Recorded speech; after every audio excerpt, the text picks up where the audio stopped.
Let's talk about Kenobi episode number 4. Now, I know I'm a little bit late on this. The Star Wars fan base has been difficult as of late. I had to take a second. I took a day, but now I'm coming at you with my thoughts on episode number 4.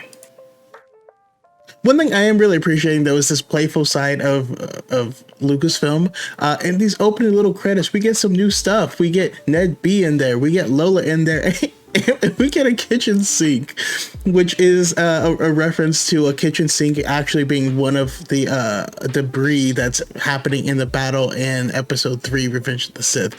In the opening scene, there's like literally a kitchen sink that's like floating through space as part of the debris, and I love the callback for it.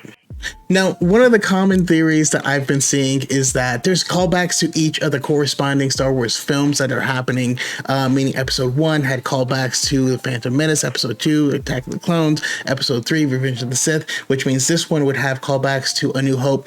I'm not certain I truly believe that's true, because I think there's Star Wars things that happen in this show, and I think that you might be able to find stuff from the other episodes of Star Wars in each episode. You know what I mean? I don't think it's, yes, I think there are callbacks to those films in each of those episodes, but I don't think there is only callbacks to those episodes. Hopefully that makes sense to you. Kind of like, all thumbs are fingers, but not all fingers are thumbs. I'm not certain it works both ways. That's all.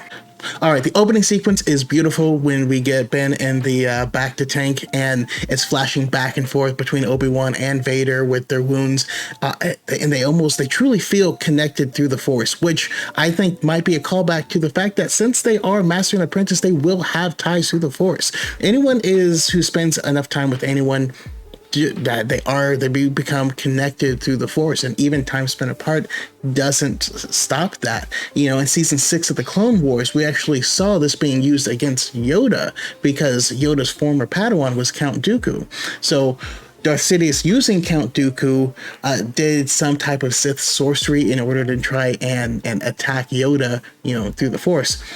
But the basic of that was it was because they had such a strong bond to one another, even after all those years being separated.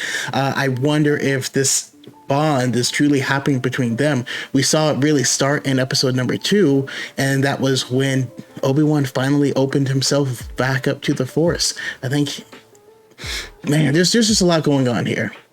Now, full disclosure, this actually is my least favorite episode, but it's not filler. It's not like a ton of stuff happens in this episode, but we'll get into it. One thing I was surprised about was how little amount of time Obi-Wan spent in the back of the tank. He pops out and says, "Where's Leia?" Which, by the way, feels like a callback to The Last Jedi, where Finn is wearing the back to suit. When he pops out, his first thing is, "Where's Rey?" But I'm kind of happy they did so. I mean, I know that I like seeing the flashbacks and things like that in the Book of Boba Fett. But at some point, it did feel like it was too much. Like I wanted to spend more time in the present. So yeah, he pops out of there. There's no flashbacks like we thought we might get, no back to dreams. But that kind of makes sense in this case, because we know pretty much all of Obi-Wan and Anakin's story already through either the Clone Wars, through the books, and through the prequel trilogy. That being said, I've seen people get really disappointed that they didn't get the flashbacks that they wanted to see. Not getting something that you wanted doesn't make something bad. I'll just say that. All right, so we got O'Shea Jackson Jr. joining. He was apparently married to a Force sensitive. I have mixed feelings about this, because he went from no, absolutely not, to joining the cause real quick. But that also could be telling us that these people who are doing this humanitarian aid, there's aliens too, so I guess I can't really call it humanitarian, but they want to fight. They wish they could fight, and they just need a reason. And Obi-Wan provided that. But what's really interesting is, last episode started, Obi-Wan didn't trust people. He didn't want to work with people. When I got to the planet, he's like, "Oh, I'm an idiot. Why did I trust them? I never should have. We never should have came here." Yada, yada, yada.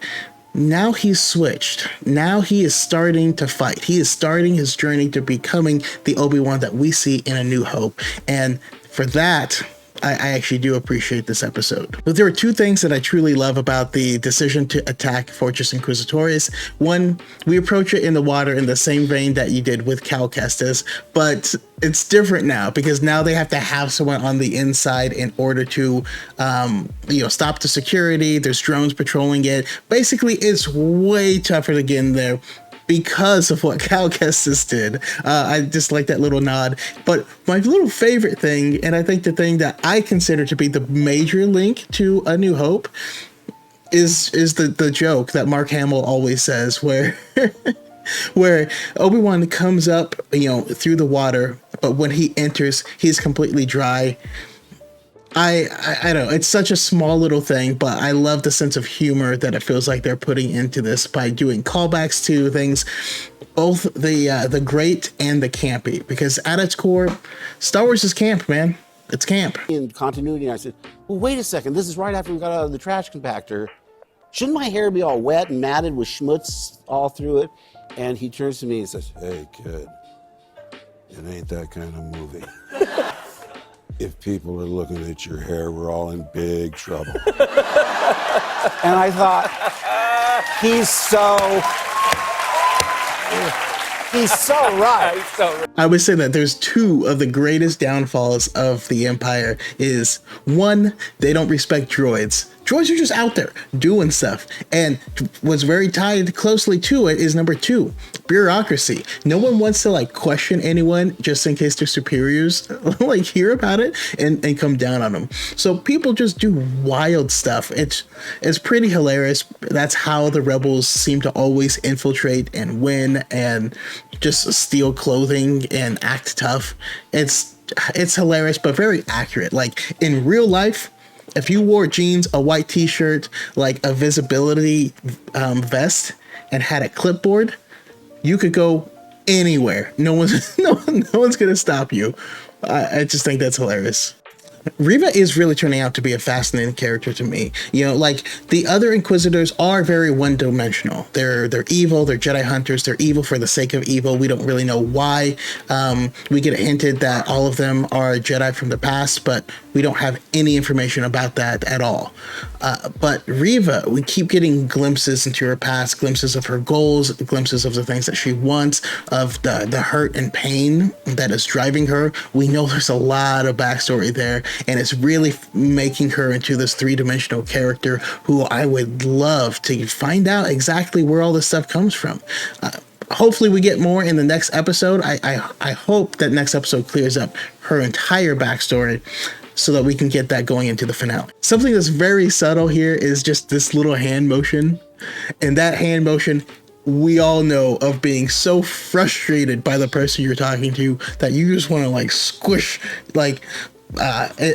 that was just realistic to me. I appreciated that. Obi-Wan has been a Jedi Master for a long time, but we've seen him sort of struggle to use the Force because of his conviction. And it's cool to see him using the same tricks that we see in the future in A New Hope, because apparently getting around stormtroopers hasn't changed that much. This takes us to the most harrowing part of this entire episode. We find out that this is a tomb. I can't tell you how. When I saw Terrace Nube, the dude has lived through the High Republic and through all these times just to be kept here for all eternity. Before anyone asks, no, his lightsaber is not white, it's pale blue. It's exactly the same shade as Luke's was in the original cut of A New Hope. Now, other than Terrace Nube, we don't have really solid IDs on any of them. There's an Ongri that could be Pablo Gil, could be Coleman Kaj. We see a youngling there that actually looks a lot like the youngling in the opening scene from the very first episode here of Kenobi. We see someone with dreadlocks. People are trying to speculate whether or not it is Quinlan Vos. I don't believe so. I didn't notice a pronounced tattoo over his nose. No, it's not a marking. It's actually a tattoo. Also, I feel like he would have stopped and said something. He froze at hearing his name in the previous episode. You're trying to tell me he's not going to stop if he sees him dead?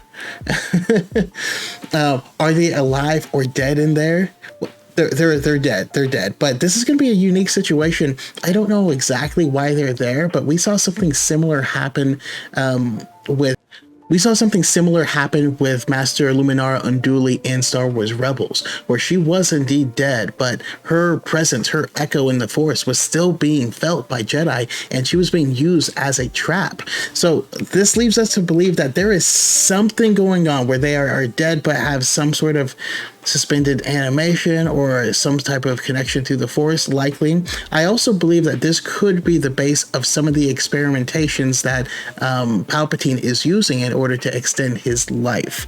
This is where he is probably trying to figure out how to farm metachlorians, and this is probably when he realizes that he needs Grogu DNA in order to move himself forward. Of course, Obi-Wan goes all Star Killer on him, cuts the lights, and then cuts them down. I've seen some complaints that the lightsaber should have like obliterated them. He just didn't cut all the way through. Like, if you don't, I don't know. That's super weird complaint, and I don't know why I've been seeing it, but thought I would address at least. To me, the cool part about this scene, though, is he's igniting his blade proactively for a reason, to save Leia, right? The last time he activated in desperation, and that came through with how he was using it against Vader. Like, he just was always on the run. He wasn't the Obi-Wan that we knew, and he's still not, but we see him start here and then slowly increase and slowly improve, slowly knock the rust off, slowly get back to it. We see him at first struggling with the single probe droid. He's struggling to aim the blaster bolt back at it. Then he gets better, and we get more and more probe droids and troopers coming in as he is forced to improve his control over the Force as he moves forward. Now, in my little short review, I mentioned a couple things that bothered me. One was how Tala was smacking around stormtroopers like she had the hands of God. that was pretty funny. And also them smuggling out Leia in the trench coat, and no one is like, does that trench coat have 4 legs? Like, no one noticed that. That was also a little silly. Also, some of the CGI that's surrounding the T-14s when they fly in, it looked weird. They looked really small to me as well. I don't know if anyone felt that, but just the way some of that scenery looked was a little funky to me. But you know, it is what it is. Okay, here it is. Here's a better example of what I mean. If we freeze frame on this image here, the perspective is just off. And it's clear that this was shot on the volume. It's, that ship was in the background, and she is pretending to deflect it, and we're trying to force the perspective because they're probably pretty off center, like this. But I can see it bother, because that ship would have to be really closer to both be in frame like that. If you look at the head of the pilot with the helmet on, he would have to be tiny, which the dude is kind of small. Rest in peace, our King Wade. But I don't know. Is it enough to make me complain and whine? No, but I notice it. Then of course we got Vader coming here, being a boss, doing his boss things, but there is a tracker on Lola. That means that the fight is coming to them. We'll have to see exactly what this means. I think it's going to be pretty hardcore. Yeah, there's a lot to expect. I can't wait for these last 2 episodes. Okay, my overall thoughts on this episode is this was my least favorite of all the episodes so far. That being said, I can't say that it wasn't good. I can't say that it didn't move the plot forward. This gave us the most development for the character of Obi-Wan of any of the episodes. When we started, like I had mentioned before, he was reluctant to trust anyone, to give any aid to anyone, and to ask anyone for help. This has all changed. He's convincing people to help. He's leading this charge, understanding that in order to fight, there's going to be people who need to become soldiers. There's going to be losses, but there are things that are more important. He can barely move the small thing along the desk, but by the end, he's holding back an ocean. Like I said before, he was knocking the rust off. He's bridging that gap, and I love to see it. I love to see it. This brings me to my the things that I think are going to happen in the next episode. This series was always teased as just that. This is the story of how Obi-Wan went from losing everyone and everything and just living his life out in the desert to becoming the Jedi Knight that we see teaching Luke in A New Hope. And that's exactly what it's giving us. Everything that it's promised. To be honest, I actually thought we would get less Vader than we had before. And by the way, this is just me watching the interviews because I was really excited about this. When they did the press tour, I watched all the interviews. I watched all the Deborah Chow was like telling us about the show, and I thought they were going to use Vader a lot more sparingly in this. So it's really cool that we see him a lot more often. Now let's go to my predictions about the next episode. Mind you, spoilers, I hope. If these predictions don't come true, you still aren't going to see me hating it just because what I wanted didn't happen. But I think we're going to hear Qui-Gon. I think that's the move. We are going to hear Qui-Gon. If what people are saying is true and we are taking something from each episode, then Qui-Gon is going to show up as a Force ghost or as a disembodied voice. Yes, I know people think that he can't show up as a body. He does learn how to in canon. We'll have to see which it is. But this would be a callback to The Empire Strikes Back, which is the first time that we get introduced to actual Force ghosts. I think we really need to see that. But more importantly, I think the conversation is going to be Obi-Wan explaining, like, I'm not the man that I was before. And then Qui-Gon will say something like, good, you can be better.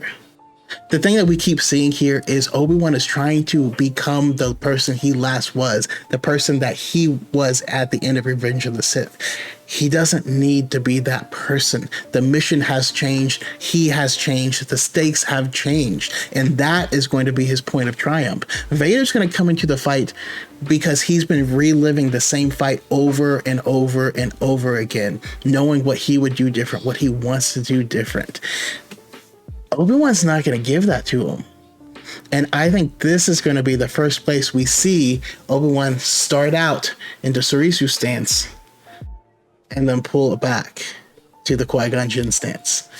Mark my words, that's happening next episode. Anyways, those are my thoughts and predictions and things I noticed. Hopefully you enjoyed the video. Sorry it was a little late with this, but you know, I already complained about all that and it took my little day's break. But yeah, if you like the content, share, like, subscribe, comment, do all the things. I super duper appreciate it. And may the Force be with you.